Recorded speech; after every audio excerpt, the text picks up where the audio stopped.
Magandang araw po mga idol. Ito po pala ang inyong Anluwagi. Sa hindi pa nakakaalam, ang Anluwagi po ay isang lumang katawagan sa mga karpintero. Ayan ay tawag pa ng ating mga ninuno sa mga karpintero ng mga panahon. Ang linya po natin sa hindi pa nakakaalam ay tayo po ay nasa repair. Lahat po ng klase ng repair sa mga bahay, yun po ang ating ginagawa. At dahil nga natawagan tayo ngayon kahit busy tayo, ay maraming nag-i-inquire sa ating YouTube channel, ay pinuntahan po natin ito. Ay ngayon po ang problema po pala dito ay yung mga nagli-leaks nila sa CR. So yan ang gagawin natin, at ayaw nung may-ari na gumamit ng ibang klase ng bidet. Bidet ang tawag ng iba, yung iba bidet, yung mga sosyal. Ayun, so ito titingnan po natin mga idol. Salamat to ng marami sa inyong mga pagsubaybay sa aming mga inia-upload na video. At kung nais po ninyo na marami pa kayong malaman tungkol sa mga repair, pwede po naman kayong mag-subscribe. Wala po namang bayad dyan mga idol. At para maging updated po kayo, pwede po naman yung isama na yung notification bell. Pakihit na rin ninyo para kada mag-upload kami ng bagong video, ma-notify kayo at mapanood agad ninyo. Malay ninyo, nandun yung pinoproblema pala nyo na pinahanapan nyo ng solusyon. O edi makakapag-DIY na kayo. At sa ngayon, ang hirap humanap ng mga gumagawa. At saka makakita man kayo, medyo malang bayad. Ay kung alam na ninyong gawin, kayo na lang gagawa. So yun mga idol, ito panoorin nyo yung bagong video na gagawin ko. Ito po ang inyong Anluwagi. Saludo po sa inyo.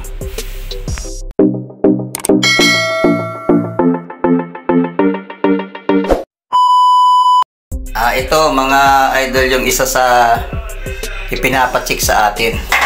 Ito yung nilagay ko matagal na to, siguro mga 2 years na to. Ang tawag dito mga idol ay bidet. Pag ordinaryo ka, bidet. Pero pag medyo may kaya, medyo class, bidet. Yan, bidet. Tandaan nyo, bidet. Pag ordinaryo ka, bidet.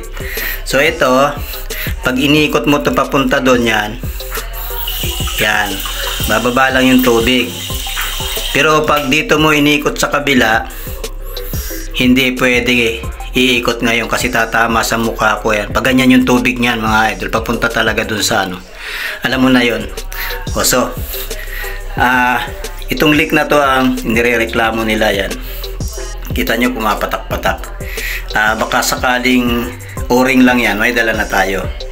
Yan o mga idol, marami tayo nyan, iba-iba ang size. So ayun, simulan na natin, no? Isa pa yung ano mga idol, ito yan, bumabaha yan, oh. Kita nyo ba yung tubig na yan? Yan, nahanapin natin yan kung saan nagmumula, kung dito ba sa ilalim or dito sa may ilalim nito. Yan, tatanggalin na natin. Tingnan natin mamaya pag tanggal na, malaman natin kung ano talaga yung problema.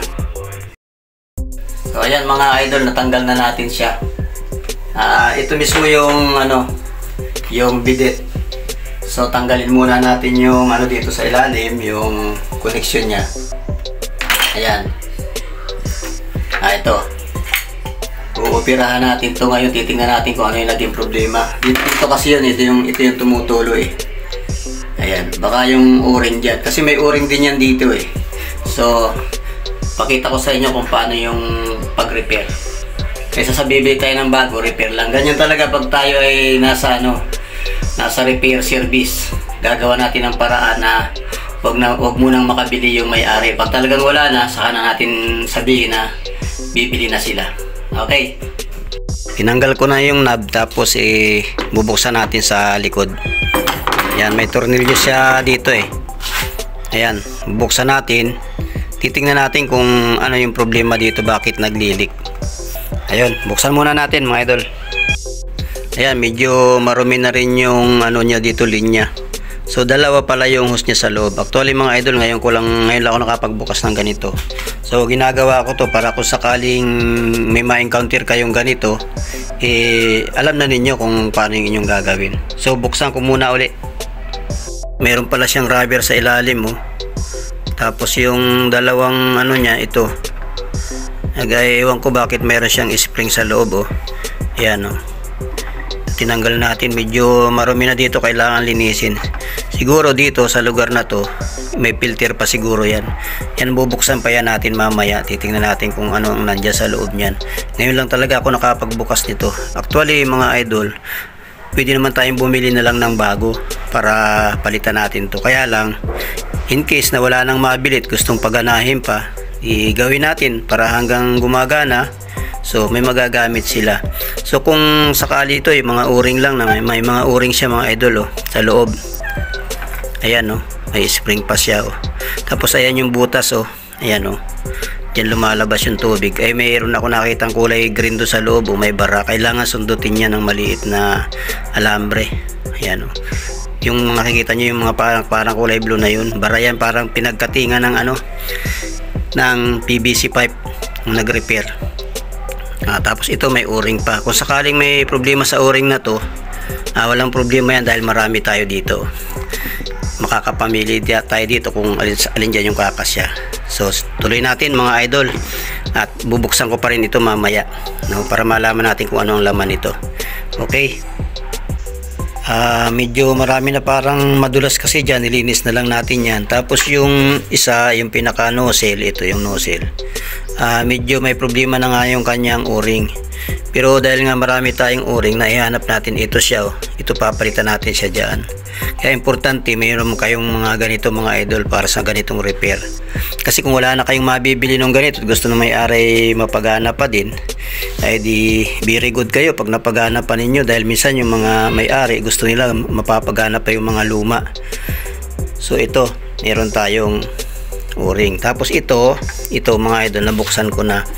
Ayan, oh, meron din pala siya mga o-ring doon sa loob, pero okay pa naman. Yan, saka ito. Ayan, may o-ring siya dito sa loob kung saan siya nakasaksak. Ayun, oh. Ayan. Tapos yan, kumpleto. Meron din siyang o-ring dito sa loob nito, pero okay naman siya. O yan, asimbulin na natin mga idol. Tingnan natin kung okay na uli ang pagana niya mamaya. Na-assemble na natin. Medyo crack na lang yung mga hose dito, kaya nilagyan na lang natin to ng silicone. Ayan, oh.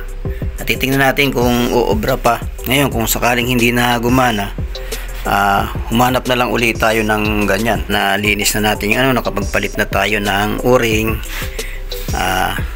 Yan, i-assemble na uli natin. Kagaya nga ng sabi ko kanina, pwede naman nating palitan yan ng bago.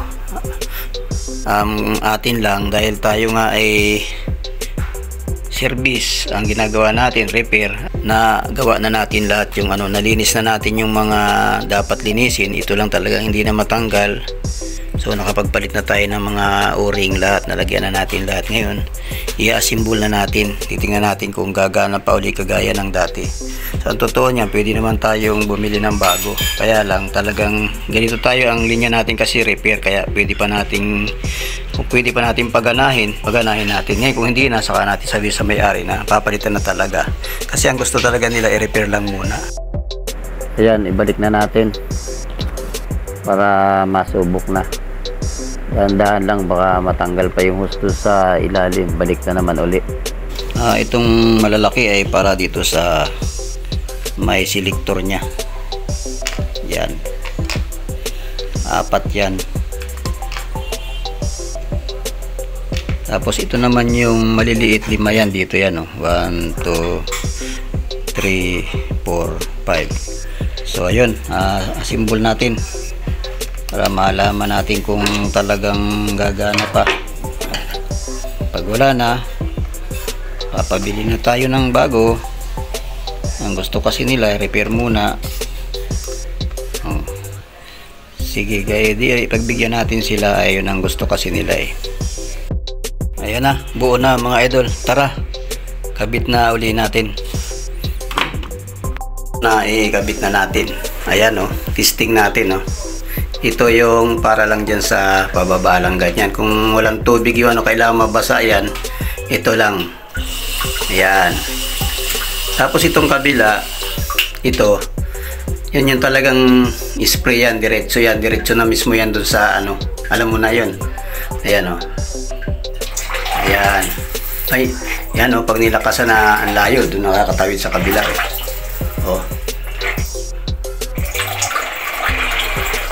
Ayan mga idol, layo. Nakakarating hanggang doon sa Milababo. Ayan, okay na. Hindi naman yan importante, kaya lang i-upload ko to para lang kung sakaling maka-encounter kayo ng ganyan, alam na nyo kung paano i-repair. So yun mga idol, salamat ng marami, no? Sana may natutunan kayo kahit konti. Hindi na siya yung may-ari, gusto nila palitan na lang ng bago. So ngayon, tinatanggal natin, papalitan natin ng bago. Ito na yung bago natin ngayon, Ayan.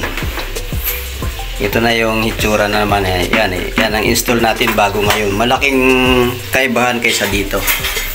Ayan. So ayan, install natin mga idol. Pakita ko sa inyo pag naikabit na natin. Patayin muna natin itong supply. Ayan. So ito, natanggal ko na. Ayan. So proceed tayo ngayon dito sa bago. Ayan. Ito na yung bago. Ayan, naiikot. Ayan, pag ganyan siya. Bali, pag ganyan siya dito. Ayan, ganyan. O yan, ganun pa rin. Sige, kabit muna natin. Alisin muna natin yung mancha ng luma. Ayan ayaw na matanggal ng Scotch Brite. So ano na lang, lilihain na lang natin ng pino number 400. Ayan. Ayan ang mga idol yung bago. Ayan ang ganda, maganda.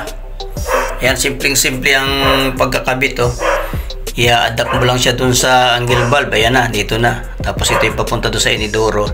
Ito na siya Ang ganda mga idol. Ayan. Tignan nyo Ito kaya kunting ano lang. Ayan napakalakas. Ayan mga idol. Ayan yung pinakita ko sa inyo kanina, yung easy flow.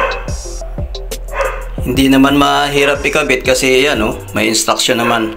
Kumpletong-kumpleto naman yung instruction niya dito. Yan yung ipinalit natin mga idol, yung easy flow na yan. Ito yung luma. Yan Ayaw ko nang banggitin yung brand pero ayan washer Nison siya. Ayan ayan mga idol. Salamat ng marami sa inyong pagsubaybay sa aking maikling vlog na ito. Pakita ko sa inyo mga idol yung box. Actually nakalagay dyan, hindi naman bidet or bidet, jet washer. Ayan, alam na nyo kung saan yan binibili. Basta't pumunta lang kayo doon sa mga kagaya ng Welcome Depot. Ayan. Ayan po, natapos na natin. Okay na, operational na siya at maganda kaysa nung una, salamat ng marami mga idol sa inyong panonood at ingat po lagi kayo at sana po ay patuloy pa kayong tumangkilik sa aming mga repair video na sana po marami pa kayong matutunan at para tuloy-tuloy na mapanood nyo yung aming mga bagong i-upload na video tungkol sa repair. Huwag po nyo kalimutang mag-subscribe. Tulong na rin ninyo sa akin at wala pong bayad dyan, libre po yan mga idol, at i-hit na rin ninyo yung notification bell para lagi kayong updated. Ayun po, salamat po ng marami. Maraming salamat sa pagsuporta nyo sa akin. Ito po muli ang inyong Anluwagi. Sumasaludo sa inyo. Thank you po for watching.